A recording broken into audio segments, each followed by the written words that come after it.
Dr. Allan, I've heard you mention before that biodiversity is important for human health and that predator diversity can be a benefit to humans.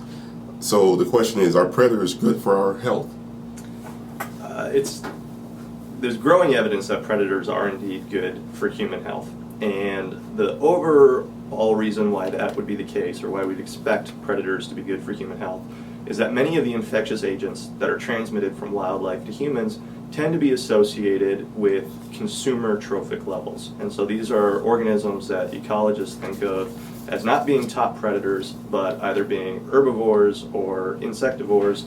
And these are organisms that can often achieve very high abundance in their environment. And so rodents are really the classic example of this consumer trophic level that many infectious agents become adapted to.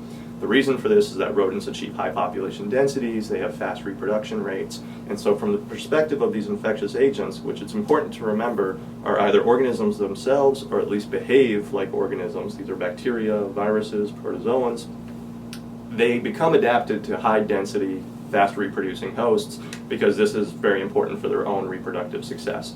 And so because of this, many of the infectious agents that are causing us trouble from wildlife, these are things that we call zoonoses, these are the infectious agents associated with animals, they tend to be adapted to these consumer trophic levels, and as a result, the abundance of those consumers in the environment is really important for human risk of exposure to these infectious agents. And so organisms that control the abundance of those consumers, therefore, are likely to be beneficial for our health. And so this is where the hypothesis that predators might be good for your health really came from, is this idea that they can regulate populations of organisms that carry infectious agents that make us sick. Thank you very much.